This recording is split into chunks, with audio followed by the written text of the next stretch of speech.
Olá, está começando o Chão e Paz. No programa de hoje você confere uma matéria especial sobre acessibilidade. Será que Salvador está preparada para dar o suporte necessário aos deficientes físicos? Você acompanha também uma entrevista com o Bispo Auxiliar de Salvador, Dom Gilson Andrade da Silva, que fala conosco sobre a chegada do Advento e a preparação para o Natal. Tudo isso agora no Chão e Paz. Em entrevista ao Chão e Paz, o Bispo Auxiliar de Salvador, Dom Gilson Andrade da Silva, faz uma reflexão sobre o Advento, a preparação para o Natal e o calendário litúrgico. Olá, que bom estar com você mais uma vez no programa Chão e Paz. Hoje vamos refletir um pouco, conversar com Dom Gilson Andrade da Silva, Bispo Auxiliar da Arquidiocese de Salvador, sobre o tempo do Advento. Você que participou da missa ontem pôde acompanhar, entender e meditar sobre esse início de um ano novo para a Igreja. Então seja bem-vindo, Dom Gilson, ao nosso programa. É uma alegria estar com o Senhor. Para mim também, Patrícia, é sempre uma alegria poder estar no Chão e Paz, encontrando também nossos telespectadores, tendo essa oportunidade de uma conversa. Então, Dom Gilson, nesse tempo que a gente vive do Advento, o que marca o calendário litúrgico? Como que a Igreja vive essa experiência? O Advento faz parte desse grande calendário que nós chamamos de ano litúrgico, que nos ajuda a ir vivendo pouco a pouco os mistérios de Cristo no momento presente. Então nós agora estamos entrando no Advento, começamos esse tempo de expectativa, de espera da vinda do Senhor. Mas o interessante, eu penso, é a gente ter claro que não é mais um Advento, é o Advento do ano de 2016. Vivemos tantas coisas nesse ano, tantas coisas bonitas, mas também tantas coisas difíceis, e a Igreja nos ajuda a olhar para Cristo. Olha, Cristo está chegando, se preparem, porque esse é o evento mais importante da história. O calendário litúrgico é diferente do calendário civil, né? Até pelo início e término, né? Como que a gente pode entender a funcionalidade desse calendário para a Igreja? Pois é, nós acabamos de começar, como você lembrava no início do programa, um novo ano.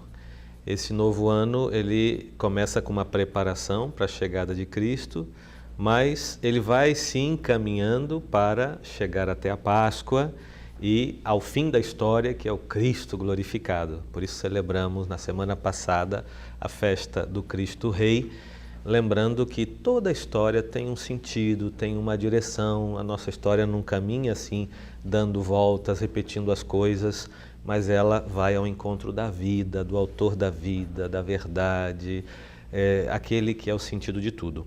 Então o calendário litúrgico, ele nos ajuda a pautar o nosso calendário civil, a nossa vida, a partir dos mistérios de Cristo. Começamos com o mistério da encarnação, né? A seguir vem o mistério da Páscoa, que é o fim da nossa existência. Aí tem a Quaresma, tempo de preparação, o tempo comum, mas, de qualquer forma, o centro de tudo é sempre a pessoa de Jesus Cristo. A liturgia ela é marcada por sinais, símbolos, né? E para cada tempo a gente tem marcas, né? O que caracteriza o Advento em termos de simbolismo na Igreja? Também no Advento, o tema da expectativa é traduzido nos símbolos. Um símbolo forte, que a gente logo se dá conta, é a veste litúrgica, que assume uma cor, uma tonalidade de mais reflexão, mais séria, uma cor mais fechada, no sentido de nos ajudar a viver esse tempo com a reflexão que a Palavra de Deus vai nos ajudar a fazer, vivendo o silêncio, vivendo a expectativa. Depois a própria tradição popular criou os seus símbolos. Um símbolo forte no tempo do Advento, que inclusive entre nós aqui no Brasil começa a ter muita força, é a coroa do Advento, com aquelas 4 velas que vão sendo acesas nas 4 semanas do Advento. Elas significam essa luz de Cristo que vai chegar, a luz plena que vai chegar, e pouco a pouco vamos iluminando essas semanas, né, com a luz das velas. Depois a tradição popular tem também o presépio, mas o presépio sem o menino. A gente às vezes já faz o presépio completo, né? Sem o menino, porque estamos, como Nossa Senhora, como São José, esperando a vinda de Cristo, né? São esses símbolos e tantos outros que nos ajudam a preparar o coração para a vinda de Cristo, que é a mensagem central do Natal.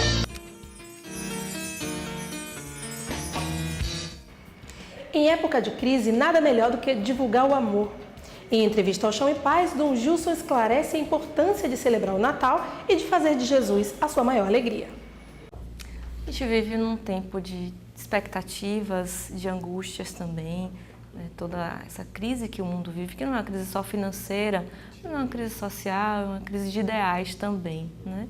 Então, como a gente pode aproveitar esse tempo do Advento para trazer de volta a esperança, para trazer Jesus para o centro da vida da gente? Olha, tem 3 personagens que acompanham a gente durante o Advento. Um é o profeta Isaías. O profeta Isaías, com a mensagem de consolação, sobretudo na segunda parte do seu livro, ele ajudou o povo a atravessar o exílio, a atravessar as crises, dizendo para o povo: Deus vai consolar o seu povo, nossa esperança está em Deus. Acho que as crises do nosso tempo mostram para nós que ou a gente coloca a expectativa em Deus, na palavra de Deus, e procura ser fiel a essa palavra, ou então a gente não tem esperança. Um outro personagem é o profeta João Batista, né, que é o último dos profetas, é aquele que anuncia Cristo já presente, e ele tem um chamado à conversão. É sempre uma oportunidade de renovação o Advento, né? De pensar, bom, posso começar de novo, né? Posso começar uma nova vida, porque Cristo está chegando e quero começar. E depois Nossa Senhora, né? Que é uma personagem que aparece também no Advento, é aquela que se oferece, que oferece o seu ventre, oferece a sua vida e que nos vai dar Jesus. Então, creio que a esperança, ressuscitar a esperança em nós, a conversão, rever a nossa vida e depois acolher o dom de Deus é uma maneira concreta. Depois temos as novenas de Natal, que ajudam tanto nossas comunidades a viver em clima de oração, superando essa expectativa de tanto consumismo que também marca essa nossa época, infelizmente. A oração em comunidade, através da novena de Natal, aproveitando bem da liturgia, isso tudo eu creio que pode nos ajudar a viver em cheio o tempo do Advento. Tem muita gente que tem uma dificuldade de fazer a experiência do Natal, né? A gente está muito perto do final do ano, né? Vem toda aquela retrospectiva, né? Talvez de frustrações, de ter planejado algumas coisas que não deram certo. Outras pessoas associam aquele momento que é muito familiar, a perda de um parente, e tem muita gente que acaba não celebrando o Natal. Como é que essas pessoas que não conseguem fazer essa experiência podem redescobrir essa riqueza do Natal, Dom Gilson? Então, eu penso que a palavra de Deus sempre nos ilumina, sempre nos ajuda. Quando, nesse tempo, a gente começa a relembrar coisas tristes, e de fato há pessoas que me dizem: olha, eu não gosto do Natal porque o Natal me faz lembrar fulano que se foi, fulana que há tanto tempo eu não vejo, parece que é uma data de tristezas. Por quê? Porque o Natal é realmente uma festa de família, em família, onde a gente sente mais a presença da família junto da gente. E é bom estar em família, porque Deus nasceu numa família. Mas a gente precisa também ampliar esse horizonte da família. De quantas pessoas a gente pode se aproximar nesse tempo? Quantas pessoas podem ser para nós a oportunidade do encontro com Cristo, da surpresa de Deus? Eu creio que o Natal é uma oportunidade que a gente também tem de se deixar surpreender por Deus. Deus traz sempre uma novidade. Aliás, eu penso e cada vez estou mais convencido de que a grande novidade desse mundo é Jesus Cristo e a sua mensagem. O nosso mundo está envelhecendo com coisas que sempre existiram. Mas se a gente acolhesse a mensagem de Jesus Cristo, o Evangelho de Jesus Cristo, o nosso mundo seria outro. Esses dias o Santo Padre, o Papa Francisco, dizia que se cada um procurasse colocar em prática uma obra de misericórdia, ia acontecer uma revolução no nosso mundo.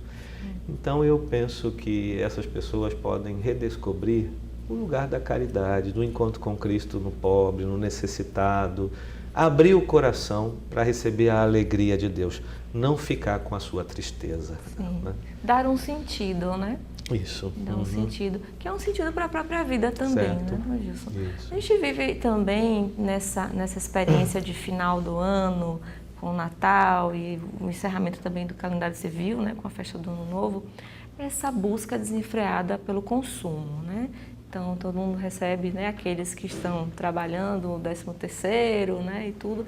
E aí é aquela corrida para comprar. Isso casa com a proposta de Cristo? O consumismo de jeito nenhum, né? Porque o consumismo nos dá aquela falsa sensação de ser o que a gente tem. E a gente não é o que a gente tem. A gente é muito mais do que o que tem. A gente é filho de Deus, a gente é amado por Deus. Existe o tema dos presentes, que é muito próprio dessa época e que a gente procura também gastar algum dinheiro para presentear as pessoas que a gente ama, mas isso não pode ser desvinculado do sentido da fé. O maior presente foi Cristo. Não adianta a gente ganhar presente ou dar presente se de repente o Natal não for marcado por uma forte presença de Jesus Cristo, uma busca de uma conversão maior, do encontro com Cristo na pessoa dos irmãos mais necessitados.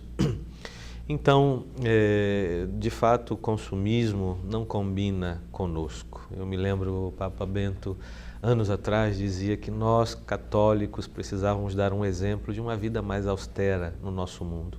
E nós estamos vivendo uma crise muito grande, como você lembrou ao longo do programa, não é só crise financeira, é uma crise mesmo antropológica, da pessoa. E a gente precisa se redescobrir. Nós não somos o que compramos, não somos o que temos, somos muito mais do que isso. Então o Natal nos ajuda também a pensar que o Filho de Deus nasceu muito pobre, nasceu sem nada, mas Ele é a riqueza maior que a gente tem. Que alegria, Dom Gilson, falar deste tema e trazer essa esperança, né, essa expectativa desse Cristo que está em nós e que se aproxima da gente todos os dias, né? Basta a gente abrir o coração. Eu queria que você deixasse sua mensagem de Natal para quem nos assiste, né? E a sua bênção também para os nossos telespectadores.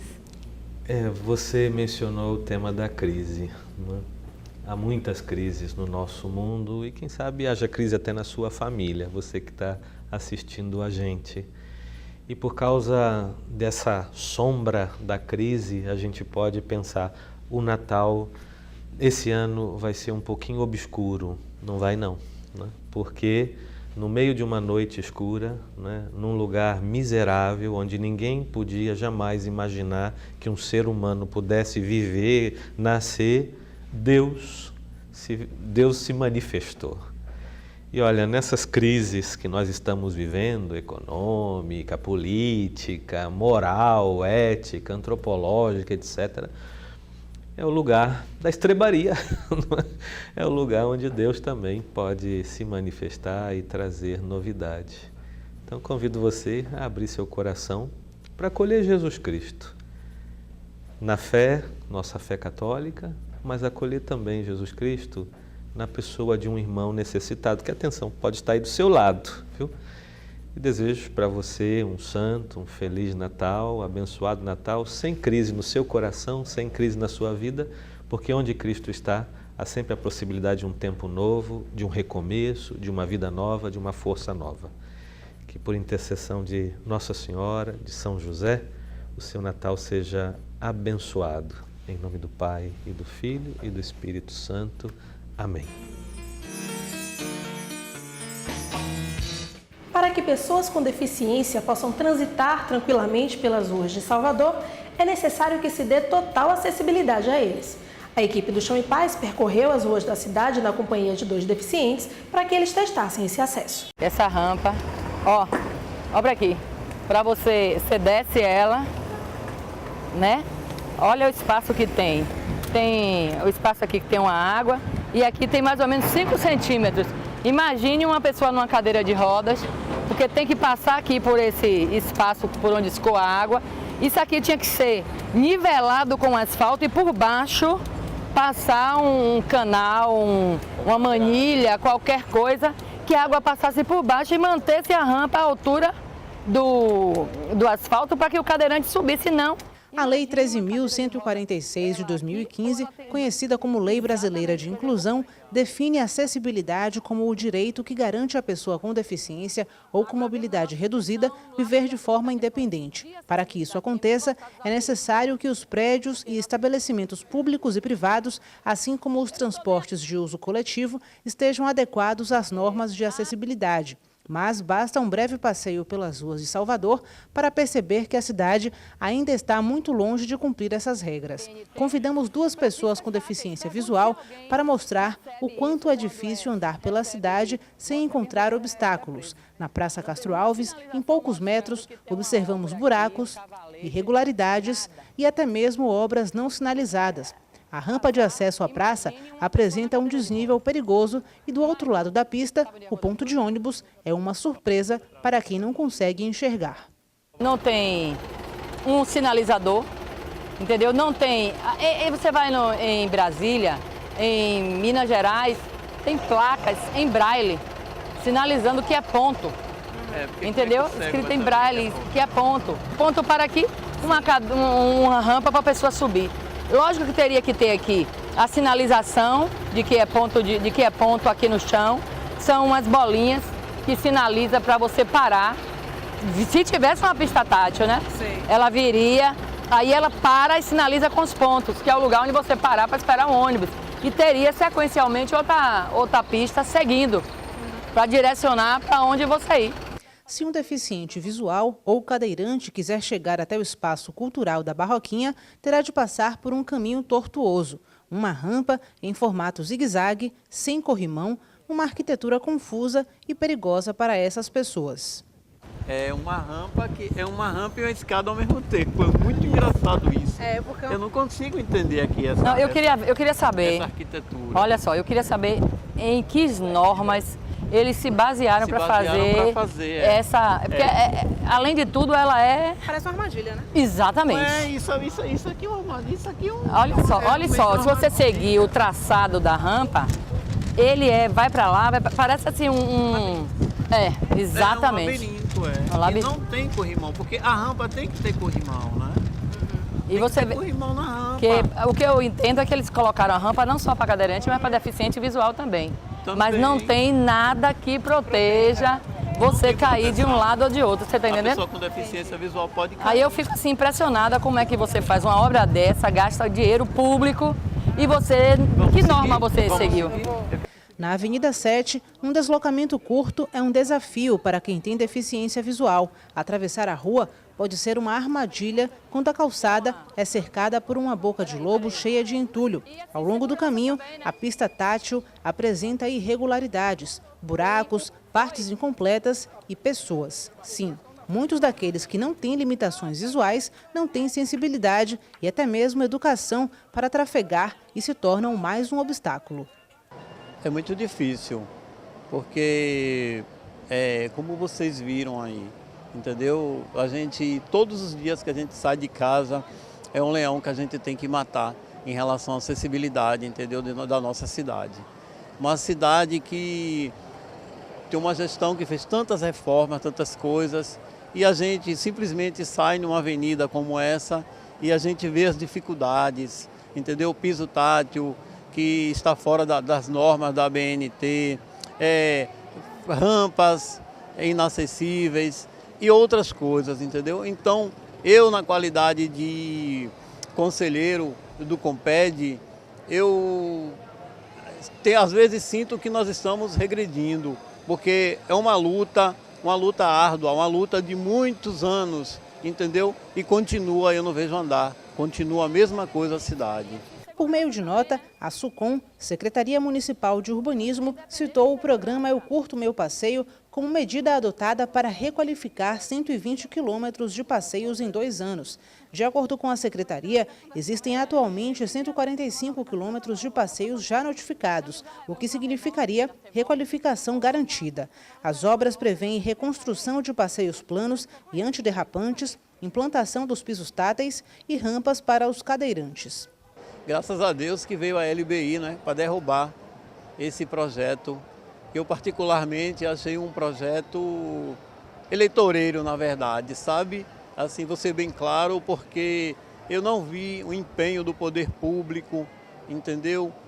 Seguindo as normas técnicas, orientando as pessoas. Simplesmente é aquela coisa de cobrar imposto, multar a quem não cumpriu. E está dessa maneira, surge do nada e desaparece do nada. A pior barreira que tem é a barreira atitudinal. A gente pensa muitas vezes que as barreiras arquitetônicas, como a gente viu durante todo esse percurso que nós fizemos, são barreiras arquitetônicas. Mas essas barreiras arquitetônicas, elas surgem de onde?